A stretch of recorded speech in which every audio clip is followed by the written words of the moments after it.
ಸಮಸ್ತ ಕನ್ನಡಿಗರಿಗೂ ಸ್ವಾಗತ. ಇವತ್ತು ಕ್ಯಾಬೇಜ್ ಹಾಕಿ ಅಂದ್ರೆ ಎಲೆಕೋಸು ಹಾಕಿ ಫ್ರೈಡ್ ರೈಸ್ ಹೇಗೆ ಮಾಡೋದಂತ ನೋಡೋಣ. ತಿನ್ಲಿಕ್ಕೆ ತುಂಬಾ ರುಚಿಯಾಗಿರ್ತದೆ. ಇದನ್ನ ಲಂಚ್ ಬಾಕ್ಸಿಗೂ ಕೂಡ ಹಾಕಿ ಕಳಿಸಬಹುದು. ಬನ್ನಿ ಕ್ಯಾಬೇಜ್ ಫ್ರೈಡ್ ರೈಸ್ ಅಥವಾ ಎಲೆಕೋಸಿನ ಫ್ರೈಡ್ ರೈಸ್ ಹೇಗೆ ಮಾಡೋದಂತ ನೋಡೋಣ. ಇಲ್ಲಿ 3 ದೊಡ್ಡ ಚಮಚ ಎಣ್ಣೆನ ಬಿಸಿ ಮಾಡ್ಲಿಕ್ಕೆ ಹಾಕಿದ್ದೇನೆ. ಅದು ಬಿಸಿ ಆದ ಮೇಲೆ 2 ದೊಡ್ಡ ಚಮಚ ಸಣ್ಣಗೆ ಹೆಚ್ಚಿದ ಬೆಳ್ಳುಳ್ಳಿ, 1 ದೊಡ್ಡ ಚಮಚ ಸಣ್ಣಗೆ ಹೆಚ್ಚಿದ ಶುಂಠಿನ ಹಾಕಿ ದೊಡ್ಡ ಉರಿಯಲ್ಲಿ ಅದನ್ನ ಬಾಡಿಸ್ಕೊಂಡಿದ್ದೇನೆ. ಅದಾದ್ಮೇಲೆ ಅರ್ಧ ಕಪ್ ಆಗುವಷ್ಟು ಸ್ಪ್ರಿಂಗ್ ಆನಿಯನ್ ಅಂದ್ರೆ ಈರುಳ್ಳಿ ಹೂವಿನ ಬಿಳಿ ಭಾಗನ ಹಾಕಿ ಅದನ್ನು ಕೂಡ ದೊಡ್ಡ ಉರಿಯಲ್ಲಿ ಬಾಡಿಸ್ಕೊಳ್ತಾ ಇದ್ದೇನೆ. ಇದಾದ ಮೇಲೆ 1 ಈರುಳ್ಳಿನ ಸಣ್ಣಗೆ ಹೆಚ್ಚಿ ಹಾಕ್ತಾ ಇದ್ದೇನೆ. ಇದನ್ನು ದೊಡ್ಡ ಉರಿಯಲ್ಲಿ ಬಾಡಿಸ್ತಾ ಇದ್ದೇನೆ. ಯಾವ ತರಕಾರಿನೂ ಇಲ್ಲಿ ತುಂಬಾ ಸಾಫ್ಟ್ ಆಗಿ ಬೇಯಿಸ್ಲಿಕ್ಕಿಲ್ಲ, ಅದಕ್ಕೆ ದೊಡ್ಡ ಉರಿಯಲ್ಲಿ ಇಟ್ಕೊಂಡೇ ಬಾಡಿಸ್ತಾ ಇರಬೇಕು. ಹಾಗೇನೆ 1 ಚಮಚ ಆಗುವಷ್ಟು ಸಣ್ಣಗೆ ಹೆಚ್ಚಿರುವ ಹಸಿಮೆಣಸನ್ನ ಹಾಕಿ ಮತ್ತೆ ಹುರಿತಾ ಇದ್ದೇನೆ. ಈಗ ಇದಕ್ಕೆ ತೆಳ್ಳಗೆ ಹೆಚ್ಚಿಕೊಂಡಿರುವಂತ ಕ್ಯಾಬೇಜ್ ಅಥವಾ ಎಲೆಕೋಸು 2 ಕಪ್ ಆಗುವಷ್ಟು ಇದೆ ಹಾಕಿದ್ದೇನೆ. ರುಚಿಗೆ ತಕ್ಕಷ್ಟು ಉಪ್ಪು ಕೂಡ ಹಾಕೊಂಡು, ಹಾಗೇನೆ ಅರ್ಧ ಚಮಚ ಆಗುವಷ್ಟು ಕಾಳುಮೆಣಸಿನ ಪುಡಿ ಕೂಡ ಹಾಕಿದ್ದೇನೆ. ಇದನ್ನ ಚೆನ್ನಾಗಿ ಕಲಿಸ್ಕೊಳ್ಬೇಕು.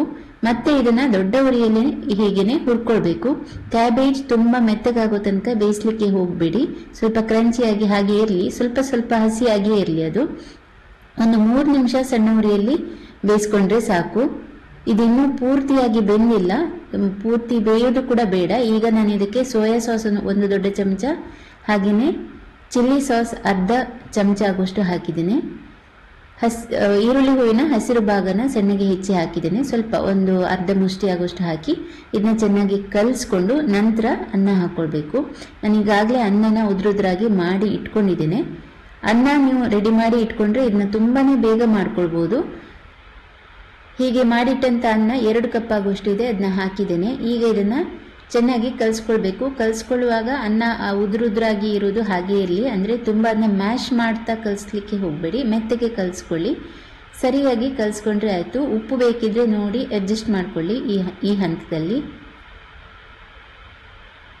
ಇದನ್ನೀಗ ನಾನು ಚೆನ್ನಾಗಿ ಕಲಿಸ್ಕೊಂಡಿದ್ದೇನೆ.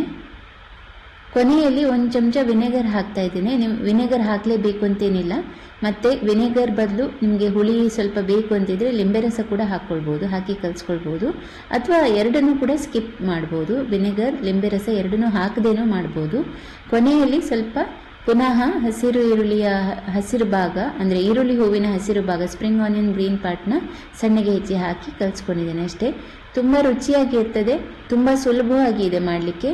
ಮತ್ತೆ ಇಂಗ್ರೀಡಿಯೆಂಟ್ಸ್ ತುಂಬ ಕಡಿಮೆ ಸಾಕು, ತುಂಬ ಮಸಾಲೆ ಸಾಮಗ್ರಿಗಳೆಲ್ಲ ಹಾಕೋದೇನು ಬೇಕಾಗಿಲ್ಲ. ಲಂಚ್ ಬಾಕ್ಸಿಗೂ ಕೂಡ ನೀವು ಇದನ್ನ ಹಾಕ್ಕೊಳ್ಬೋದು.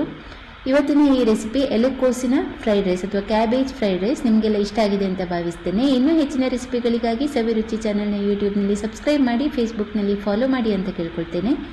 ಧನ್ಯವಾದಗಳು.